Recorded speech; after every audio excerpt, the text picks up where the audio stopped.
Hello everyone, this is Hanilyn and welcome sa aking YouTube channel. Before that, please do not forget to click the subscribe button and the bell button para ma-notify ka sa mga next video ko. Welcome participants, I'm Hanilyn Turalba, your business consultant. Family background, pangatlo ako sa 4 na magkakapatid at breadwinner ng aming family. Kapag tapos ako ng vocational course as pharmacy technician, nakapagtrabaho for 7 years, pero di pa rin sapat ang kita dahil ang sahod is parang coke lang, minsan sakto, kadalasan zero. So andito ako ngayon sa bansang Jordan for 13 years. Ayan, so ginagawa ko ang negosyo hindi lang para sa sarili ko kundi sa family ko. At syempre para magkaroon na rin ng time freedom at financial freedom na makasama ang mga mahal ko sa buhay. Pag-uusapan natin ngayon ang kadalasan problema ng tao. Una, pagod na sa trabaho. Gusto ng time and financial freedom. Gusto na mag-quit sa day job. Gusto na makasama ang pamilya na katulad ko malayo sa pamilya. Kulang ang sahod. Gustong magsimula ng sariling negosyo. Ngayon, hanapan natin ng solusyon, okay? So, baka dito sa next na ipapakita ko, okay? So, dito, meron tayong 4 na paraan kung paano kumita ng pera ang tao. Una dyan is employee. You have a job. So, ito yung no work, no pay. Okay, so yung oras binabayaran ng amo natin para magtrabaho para sa kanila. Okay, kung di tayo papasok or may sakit tayo, wala tayong income. Okay, so that is active income na meron tayo. Okay, so next naman is self-employed. You own a job. So, ayaw mo nang may boss, okay? Ikaw ang boss sa sarili mong negosyo. For example natin, okay, sa self-employed is sari-sari store. So, ikaw lahat ang gagawa ng trabaho, okay? Pag di tayo magbukas, wala tayong income. Okay, so belong pa rin tayo sa active income. Next naman is business owner. You own a system. So, ito naman, may mga tao na binabayaran para tumulong para sa business natin. Okay, business, ano-ano ba yung mga business owner? Okay, so, for example natin is franchising. They don't have idea, concept, system, and skills. May pera at kayang magpalabas, okay, ng franchising ni McDonald's. Okay, so magandang franchising business ang McDonald's. Kaya lang, kailangan natin magpalabas ng 50 million, okay? At pwede kang kumita dyan ng 1 million net income, okay?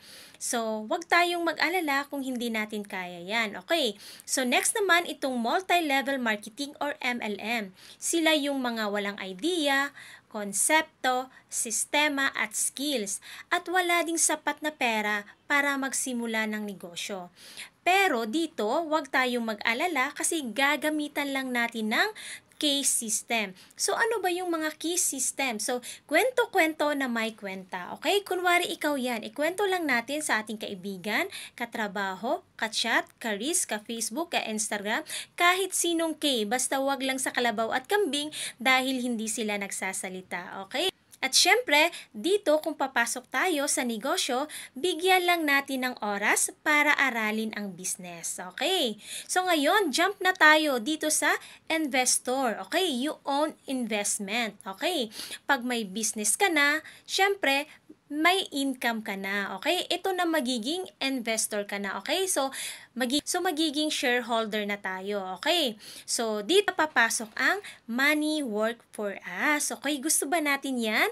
Yes, dahil ako gustong-gusto ko po yan. Okay? Welcome sa ating one-stop shop system, introducing ang ating e-cash system. Para di tayo malito, di ba si Globe may GCash? Dito naman sa ating one-stop shop system, meron tayong e-cash system na tinatawag. Okay, so isa siyang application na pwede natin i-download sa ating Android phone, laptop, or desktop. Okay, so once na meron na tayong e-cash, of course, magkakaroon na tayo ng negosyong pangmayaman. Okay, so next, sa unang kitaan sa ating ticketing. Okay, true markup based ang ating kitaan. At meron tayong 406 airlines ang ating business partners. Okay, so pwede tayong mag-cater ng domestic at international. Okay, sa ating domestic, pwede tayong mag-mark up or magpatong ng 150 to 500 pesos per way per passenger po yan. Okay, halimbawa, may nagpabook sa atin 10 katao. Of course, yung mark up natin is 300. So, okay lang ba? Kumita tayo dyan ng 30,000 pesos. Okay, so good news, nag-round trip. O, diba? 30,000 times 2 way. So, okay lang ba? Ginawa mo siyang part-time. Kumita ka ng 60,000 pesos. Okay, good news dahil meron pa tayong international. Okay, sa international natin, pwede tayo kumita or mag-mark up ng 700 to 1,000 pesos per way per passenger din po yan. Okay, so halimbawa may nagpabook sa atin 20 katao, of course yung markup natin dyan is 700. So pwede tayong kumita ng 14,000 pesos. Okay, so syempre dahil international yung pinag-uusapan natin, so ang kailangan na kunin na ticket is round trip ticket kasi haharangin niya ng immigration. Okay, so 14 times 2 way, okay lang ba? Kikita tayo dyan ng 20,000 pesos. O diba? Ganyan kaganda. And syempre, pag ayaw sumakay ng eroplano, so meron din tayong barko. Okay, kapartners po natin ang Fastcat, To Go Travel at TransAsia. Okay, true markup based din ang ating kitaan dito. Ito naman ang ating proof of domestic booking transaction. Okay, so pwede nating screenshot yan. At ito naman yung ating proof of domestic booking international transaction. Okay, so nakikita natin dyan sa ating screen. So next is travel and tours. Okay, so kikita tayo dito through markup base. Okay, so familiar ba tayo sa 3 days and 2 nights packages? Okay, local and international ang pwede natin i-cater. Next is insurance. Okay, true markup base ang ating kitaan. Personal accident insurance, good for 1 year at renewable po yan. At kapartner po natin ang FPG at Malayan Insurance. And pwede din tayo, okay, mag-cater ng CTPL. Okay, pwede na natin i-insure yung mga may sasakyan. E-loading, okay, yung kitaan natin dito is 3% markup plus 2% outright income. So, lahat ng network sa Pilipinas is pwede nating loadan. At pwede din tayo mag-load sa Signal, GSAT, lahat na nandyan sa screen at marami pang iba. Dito naman sa ating online shopping, okay, familiar ba tayo sa Lazada? Meron din tayo dito, okay? So, pampaganda, pampasexy, o diba? Lahat na nandito sa ating online shopping. Okay, so bills payment, para na tayong bayad center, okay?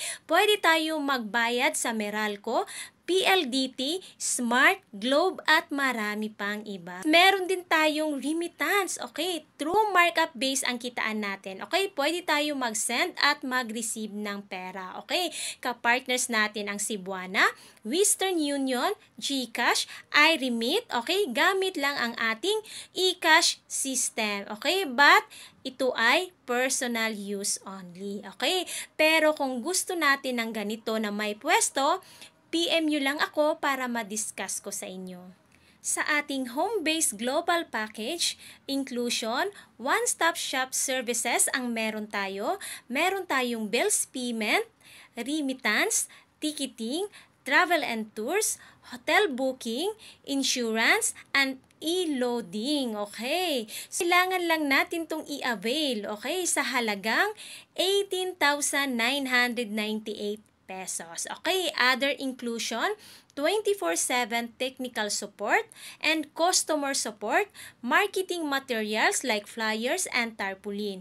At meron din tayong 30% discount in all tangible products.